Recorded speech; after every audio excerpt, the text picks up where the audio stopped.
Hi, this is Brendan Davis from Bedrock Games and the Bedrock blog, and I'm just doing a first impression of the Many Saints of Newark. I just saw it for the first time last night. You have to forgive me, I'm a little groggy, so I'm going to file this under a late night movie review discussion just because my head feels like it's full of cotton, and I can my voice sounds funny when I talk, so I'm having trouble thinking out loud. But anyways, I this is a first impression. It's going to contain spoilers, so if you haven't seen the movie, uh, watch it before you listen to this, or if you don't care about the spoilers, go ahead listen. Not everyone feels the same way about that.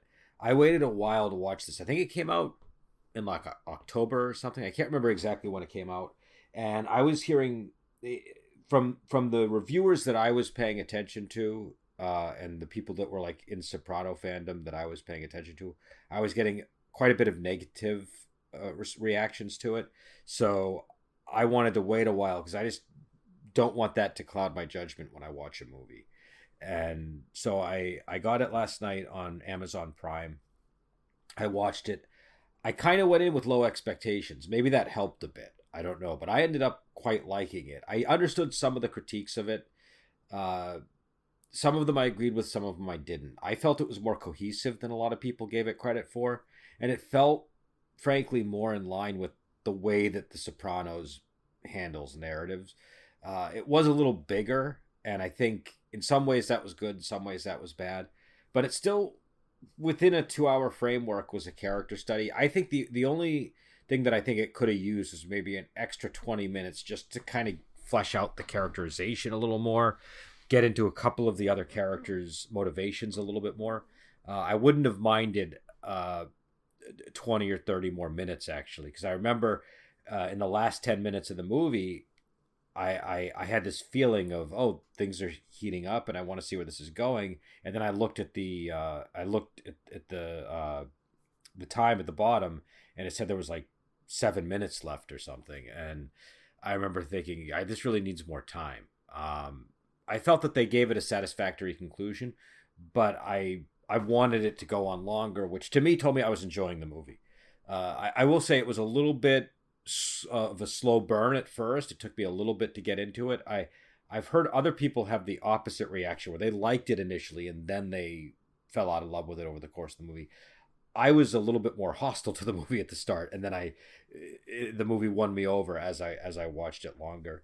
And some of that just might have been my headspace when I sat down to watch it. Sometimes, if you're not focused and plot points are going past you, you don't pick up on them as much, and you don't sink into a film as well. But in this case, this is definitely a movie I need to see more times. That's why I'm calling this like a initial initial reaction, because I liked it. I enjoyed it. I definitely know I didn't pick up on all of the plot points. I know I didn't pick up on all of the references. There were quite a few, and I felt like many would have been very easy to miss. So I'm sure that there were some that I didn't observe, that I didn't notice. And I also feel like this is a movie that my opinion could easily change on this one as time goes on. I feel like it's probably going to be more positive or stay the same, but I don't know, because I think one of the things about The Sopranos is it gets better and better on repeat viewings. At least for me, that's been my experience with The Sopranos, and I don't know whether this is going to have that level of depth to it on repeat viewings or not. So uh, it's something where I'm going to have to, I'm probably going to come back and do a second or third viewing discussion at some point on this movie, either in the near future or in the far future, just because I feel like, I want to compare it to The Sopranos in that way. And this being a movie, maybe it might have been difficult for them to give it that level of depth. I don't know. And I don't think that it would be discernible on a first viewing if it's there or not. So that was my initial reaction was I enjoyed it. I, I, I, I liked the performances a lot. I, I, uh, I especially loved Olivia Soprano in this. Uh, I always get the actress's name. Uh, I always butcher this actress's name every time we do a review of a movie that she's in. But Vera Farmiga, I think is how you pronounce her name. She was outstanding. She was really good. I thought that she nailed the role. Um, the guy who played Dicky Moltisanti, I thought he was really good too. I don't recognize him from anything. I'm not. I don't follow actors and actresses that much, so I'm sure I maybe have seen him in something, and didn't I didn't recognize him. But I thought he was really good. He kind of reminded me a little bit of Richie Aprile in the Sopranos series. Just something about the way that he looked at people reminded me of that. I thought that that John Bernthal as Johnny Soprano was a good choice because he's really good at embodying a character like that. I don't remember who the guy was who played him in The Sopranos, but that guy I always felt was perfect. I know that he's probably too old to play him now, and I don't know if there's another actor who can quite walk the line that guy had. Like there was something almost vaguely corny but equally menacing about him, and something very old fashioned about his appearance too. Like he looked like an actor from the 1950s or something. So he just uh, that guy was just perfect for that character. But John Bernthal did a good job. He was really good. I think the Ray Liotta played. So he plays Dick Moltisanti's father, but he also plays his uncle, the brother of the father. And in they're credited as twin brothers. I didn't, in the honest, maybe it's mentioned in the movie. I didn't read them as twin brothers in the film. I read them. I mean, if it's saying in the cast that they're twin brothers, they must be. But I just read them as brothers because the father of Dicky Moltisanti looked very different and looked a little bit older too. But again, it was also clear just from the two characters that they had different personalities and lifestyles. So I could see how they would be twins as well. I know people complained about that. They complained about having sort of the twin or the twin brother or whatever. I thought it worked. I liked the twists along the way because I didn't know I didn't know what to expect, and again I'm gonna spoil things, but I knew that there was a twin brother. I didn't know the reason for there being a twin brother was that Dickie kills his father, and he does it in a really, like, I wasn't expecting him to kill him in the scene that he kills him, and he just starts smashing his head against a steering wheel, and I thought that it added complexity to the relationship between Dickie Moltisanti and his uncle. So yeah, I thought that worked. I really liked that they had Michael Imperioli narrating as Christopher in hell throughout the movie. That there's a theme in The Sopranos of the other side, and you see that there in this in the narration. You also see it. There's a scene where Tony, who's like still in high school, meets Christopher. I don't know if he meets him for the first time, but Christopher's a baby and he's scared of Tony and he's crying. And one of the old women says, when babies come into this world, sometimes they remember things from the other side. And number one, that felt very authentic. I have aunts and stuff that have said things like that. It also ties to the whole thing in The Sopranos where, I think it's when Tony was shot. There's some mention of, people, seeing things on the other side. And I remember like when my grandfather was, like the last month that he was alive, he was seeing people that were no longer around. And so I don't know. I liked it felt both authentic and it felt like it connected to an important theme in The Sopranos.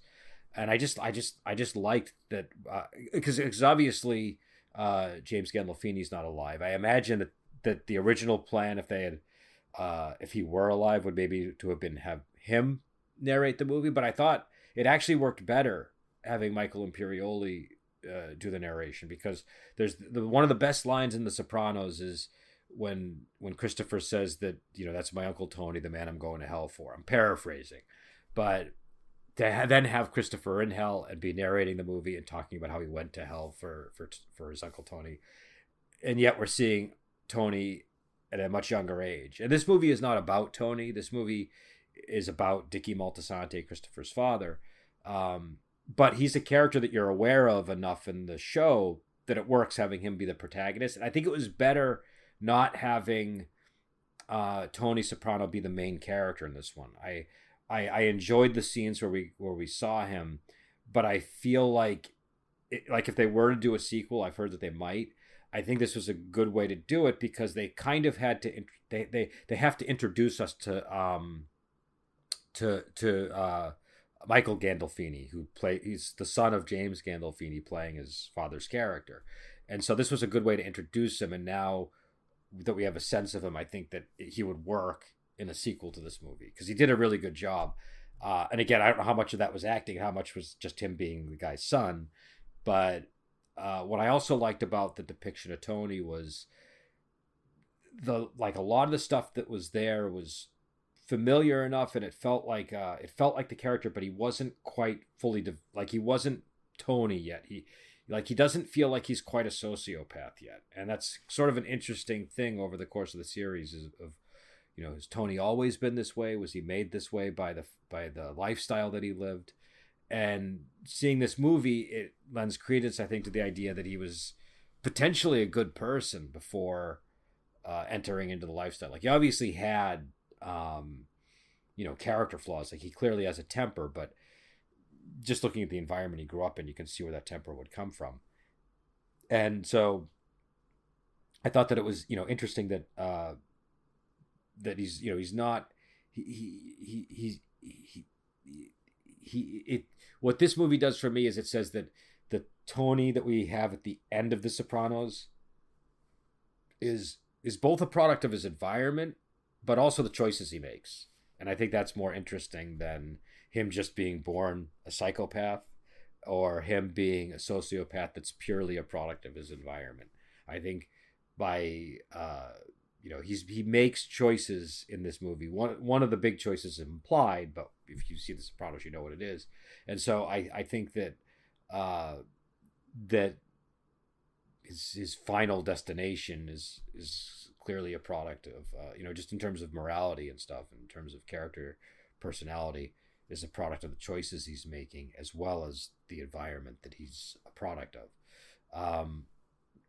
In some other areas, so one of the things that they do that I don't know, all of the performances are good, but Silvio Dante, the actor, did a great job. He is a perfect 100% impression of Silvio Dante from The Soprano. Like, it's exact.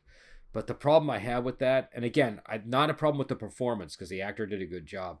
It's more with the choice. I feel like a character like Silvio Dante, much like Tony Soprano, that's a product of aging and weathering and becoming that person. And I like how we get like Tony still being baked. Like, he's not quite Tony yet. Like, there are elements of Tony, but he's still a guy in high school, and he has he's not fully shaped yet. But Silvio Dante in this movie is fully shaped into Silvio Dante, and I feel like he should be, with a one minor important exception that has to do with the hair. But I think by the end of the movie, the hair is fully fleshed out. So I don't know. I feel like it would have been better. I mean, they could have given him some of those ticks and some of those elements, but I feel like to make him a little less fully formed would have been better. But overall, I thought that all of the performances were great, and even the ones like that where I was like, that's a little bit too on the nose. That was just personal preference, just because of how I imagine the characters developing. Now, the movie is also set.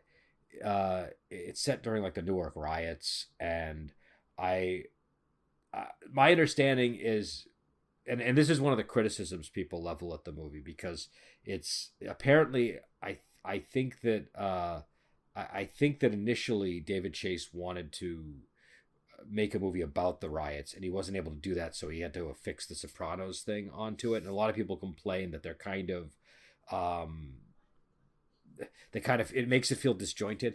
I thought that it actually worked. I was expecting it not to, because I'm one of these people that most of the time, if a movie like obviously the riots, because this was probably written a couple of years ago, I'm imagining this had something to do with the racial reckoning and stuff like that, and it wanting to connect to that.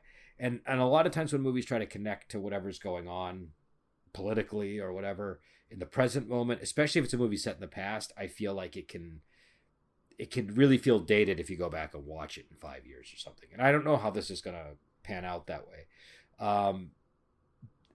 But sometimes it doesn't. Sometimes it works. Like, with like I just did a review of the Dirty Harry movies, and those are very much a product of their time, but it enhances the movies rather than detracts from them.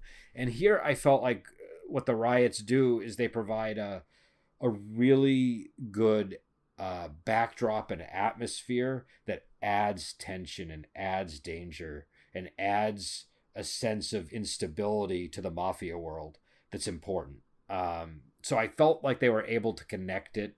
It might not have been as narratively connected as some people wanted it to be, though I do think it was. I think the character of Harold he's very much an outgrowth of what's going on with the riots. So I don't feel like it's disconnected from the narrative in any way. And I also think that, again, Harold is I think an interesting addition to the world, because that there was going to be some kind of gangster or criminal underworld conflict. And I think if they had gone the direction of having it be within that world that was established with the Sopranos, of the five families of the DeMeo crime family, it would have just made the world feel as small as it was on the show. But by adding the character Harold and having this conflict with this emerging group, I thought that expanded the world. Now I think there might have been other ways to do it. Like they could have expanded into other crime families outside of the New York, New Jersey area. Like they could have had the Patriarcha or the Bruno family. Like at the time they were the Bruno family in Philadelphia. They could have had stuff like that enter into it. You know what I mean? But I think that this worked. It expanded it, and the riots produced a good backdrop, and they weren't like overwhelming. It wasn't like it became a movie about the riots. They were just important to the sense of place and to the Harold character and to some of the stuff going on with Dickie Moltisanti. Like that stuff does all intersect. I feel like people say that doesn't all connect, but the whole plot with Harold and his Gumar and not Harold, with Dickie Moltisanti and his Gumar, that all connects to Harold and the riot. So I thought that I thought that worked. And I also liked, and again, this is going to get into spoilers, but what you think is happening is you think that there's this brewing conflict between Dickie Moltisanti and Harold, and you're expecting that there's going to be this big shootout where they find out where Harold is, and they're going to go, and there's going to be some kind of you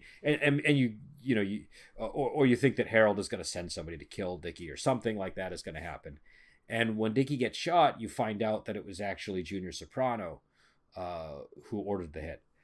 And initially I was annoyed by that. But then the more I thought about it, I was like, well, that's exactly what The Sopranos does. The Sopranos get you to think it's going to be something, and then it ends up being something else.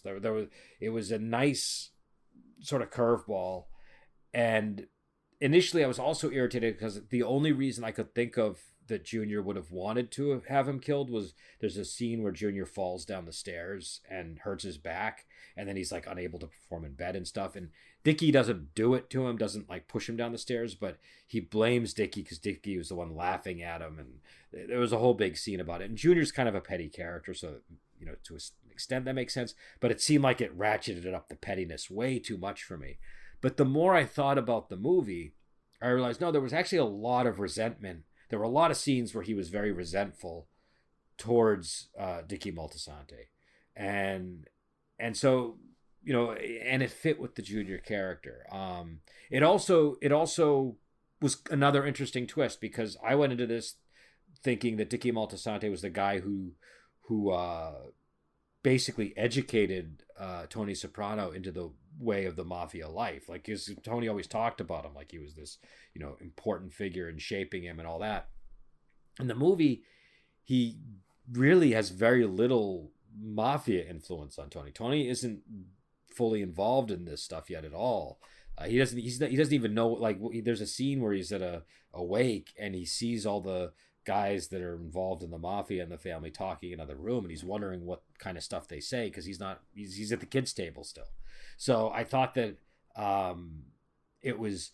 I was. It was disappointing at first because I was expecting to see this tutelage under Dicky Moltisanti with Tony, but it turns out that in fact what happens is Dicky kind of pushes him away from the lifestyle up until the very end of the movie, but then when he's about to bring him in, or it seems like he is, and maybe I misunderstood the scene again, it was my first time watching it, Dicky's shot, and so it's Dicky dying at that moment that I think helps propel Tony, and then the implication is Junior is the one who's going to educate him. And I think that's interesting because I feel like if Dicky had been the one to bring him up through the ranks of the mafia, Tony wouldn't have been as evil of a person as if Junior had done so. Because again, Junior's like all the pettiness that Tony has in this movie, it kind of crystallizes. And again, you can see it in the Junior character in the show too. But I think it does crystallize that Junior is maybe between Tony's mom and Junior, those are maybe the two things that really help propel him down that. Like, I mean, it's a dark path either way, but the path that he ends up taking, even within the mafia world, is more like more evil than the other people that he's surrounded by. And so again, it's something where I was expecting it to go one way and it kind of went another, and it wasn't. And again, it's not like with The Sopranos. I don't feel like it's just subverting your expectations. It is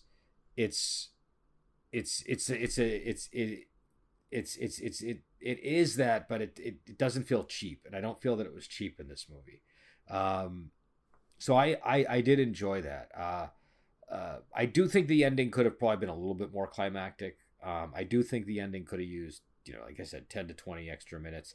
They really should have developed Junior a little more. I feel like I had to really think back to piece together why he would have ordered a hit on Dicky, and I still feel like they could have maybe intensified some of those resentments a little more, just so that the hit felt more justified, or they could have done more to demonstrate how petty Junior's supposed to be or something. But again, I feel like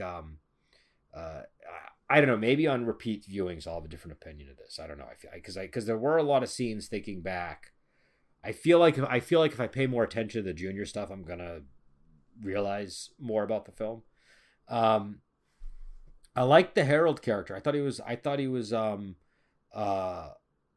a good character. Now the only thing I didn't like, and I think this is where the Newark riot stuff maybe has a little bit more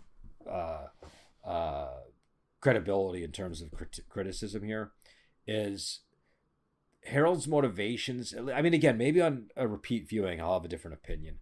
But I feel like his motivations, because everything about him is kind of flowing from the riots and the political stuff, his motivations therefore feel very political. And that doesn't, like, all of the other characters have deeply personal motivations. They're not stereotypes. Do you know what I mean? So it's like, I mean, they have stereotypical qualities of like Italians and stuff, right? But they're not, but like, as an example from the show, Christopher Moltisanti, he's an addict. Do you know what I mean? And he wants to be a filmmaker. He wants to write. Tony has all these other aspirations that are not just limited to his identity as an Italian American. And so I feel like with Harold, sometimes he's too much of a stand-in for like an African American experience, and there's not enough. Just what does Harold want? Um, and I think that is a product of tying his character to the riots, of making that plot line flow from the riots. I It might have been more interesting. And again, maybe on repeat viewings, I'll notice things where, oh, he did have more. There was more, and he was a compelling character. And the actor who played him was Leslie Odom Jr. I don't know if I recognize him for anything, but he was good. He was really good. You enjoy seeing him on the screen. He's charismatic. He's a believable threat to Dickie, and I like that there is this personal resentment he has towards Dickie that makes sense. So I mean, he's not doing it purely for political reasons or anything like that, but I feel like it's all framed in a political way, if that makes sense. But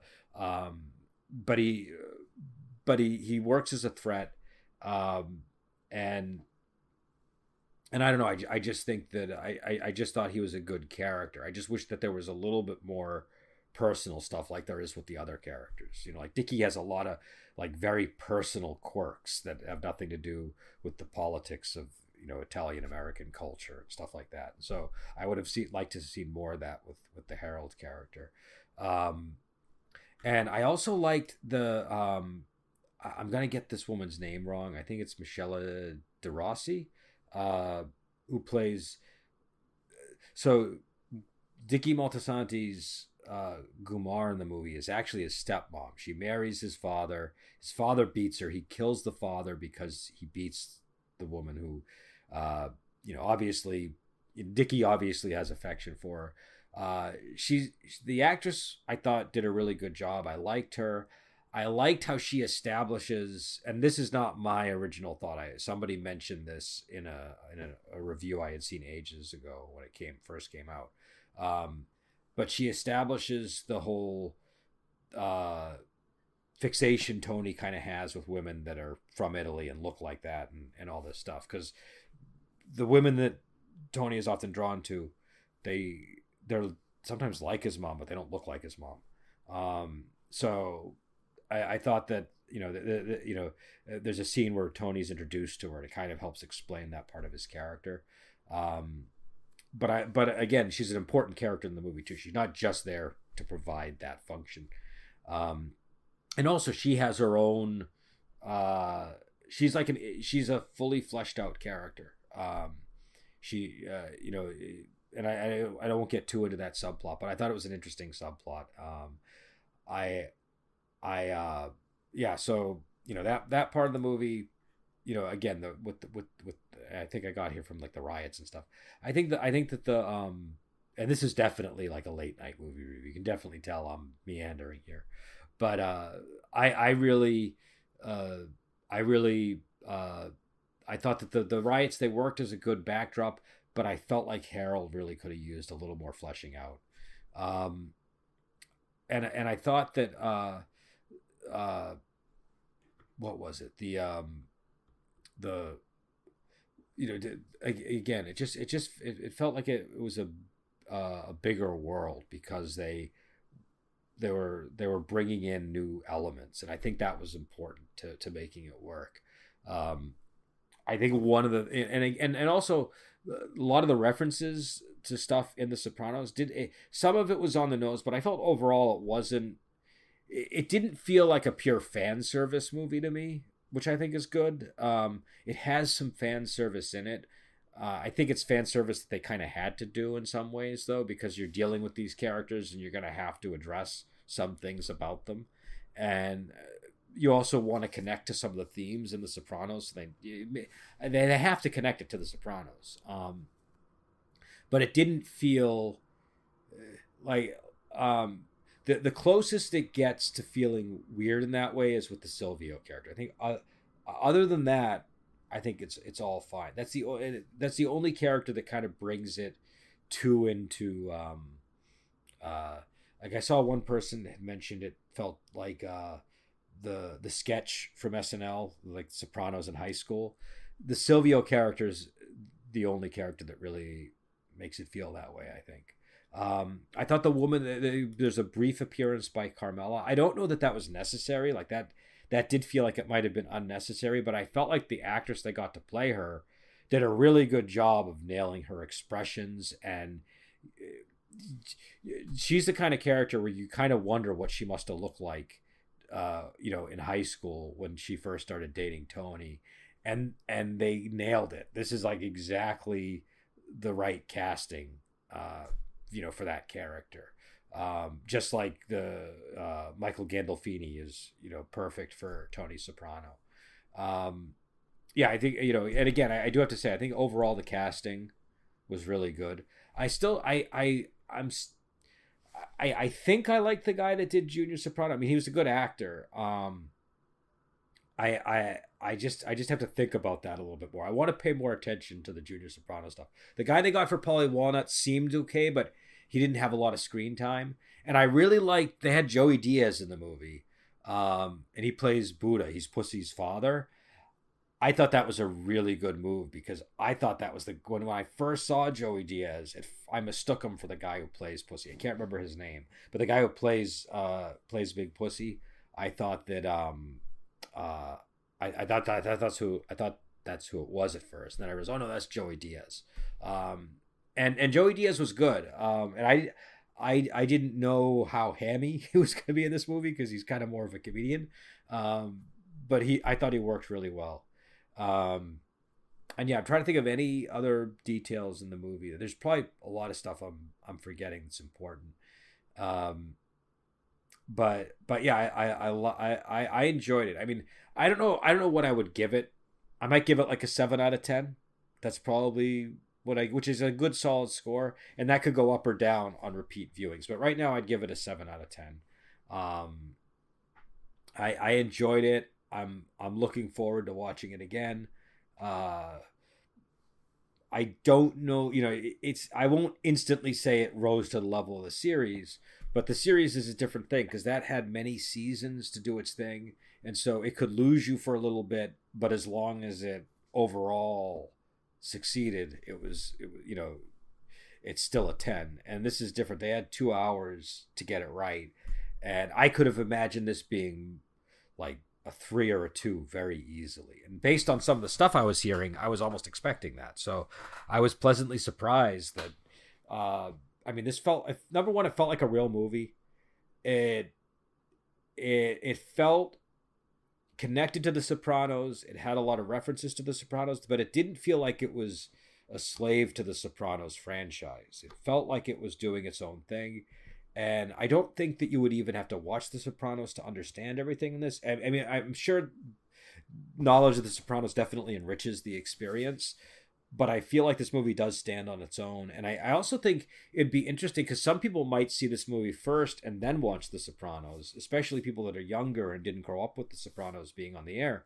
I think that it would be interesting to see how that shapes people's reaction to the show itself. Because I know I've had that experience with old media where I've seen something that came later and then I saw the original, and I'm curious how people who come to this movie first and then go to The Sopranos will respond. But yeah, so again, I think I think for me the best performance was Vera Farmiga. I was really worried about how Livia was gonna come out. I to an extent, they almost did this a little bit, but not really. I thought they were going to do something where they humanized Livia in a way that undermined the evil of Livia in the show. And they do humanize her a bit. She's a little bit more grounded in the movie, but I think in a movie you kind of have to be. But she's still just as dysfunctional, and I don't think that it was a disservice. I was worried that they were going to try to redeem Livia, and that they were going to maybe pin the blame on Johnny Soprano. And to an extent, I do think in the show, Johnny is kind of he's berated by her. And he is a little bit in the movie, but in the movie, I think they make him a little bit more powerful. uh, in terms of the domestic situation. But I don't feel like it went into the territory of undermining the Livia character, because I think that I think that I can understand why they would want to do something like that. But I think if they had gone that direction, and I don't know, maybe on repeat viewings I'll have a different take on this, but I feel like if they had gone in that direction, it would have really undermined Livia as a villain, and she's really one of the best all-time villains on TV. I mean, to me, she's up there with Livia from I Claudius, so who I think is the best. So, if anything, I think all that the movie does is it adds a slightly more tragic element to it, because you can see that she wanted to maybe connect with her kids, and she was never really able to. There's a that humanizes her the same way that Tony is humanized in the series. So I think that worked. But she's still Livia, and Vera Farmiga, she got the accent perfect. She got the voice perfect. I also thought that was the other thing I noticed about Michael Gandolfini. And again, I don't know anything about him, so I don't know if this is just his voice. But what I really noticed was the pitch of his voice was exactly right. Like, he's not talking. He doesn't have all the quirks that Tony is developed by the time he's 40 or whatever. But he's got the pitch. He's got the pitch of the voice. And what I like about it is you can easily imagine how this character becomes Tony Soprano over time, which I think is the crucial thing when you're casting backwards in time like that. So, and I think it was the same thing with Livia. You can see how she become, in some ways, one of the things about the show. I love the woman who played her on the show in the flashbacks, but one of the things that was always a little bit hard for me in the show was connecting that woman to the Olivia of the present. There was some disconnect there somehow. And I feel like there's less of a disconnect here. And again, there's nothing against that actress's performance, because I thought she was great on the show. It's just that in terms of the contrast, sometimes I would, and again, maybe if this was part of the flashback sequence, I would have the same reaction if I had them like back to back. But I thought that Livia was great in this one. And yeah, so again, I think the one thing I didn't like on Prime is that you can't rent it; you have to buy it. So you have to spend $20 just to watch it. I feel like they should let people rent it. And also, I noticed that it's more money to buy it on Prime than it is to buy it on Blu-ray, which I don't know. I thought that was stupid. It seems to me like if you're buying the physical media, the digital media should be cheaper. But then again, I ended up getting it in the digital format because I wanted to watch it right away. So, so I do recommend it. I don't think everybody's going to have the same reaction. I think some people will have a very different reaction to this than I will.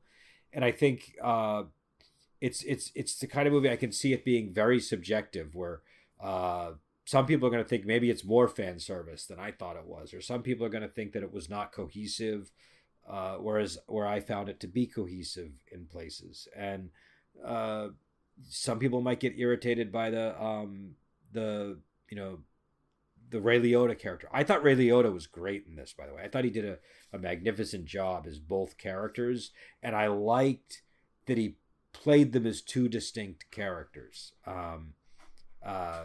It just really worked. So anyways, I'll let you go and talk to you later.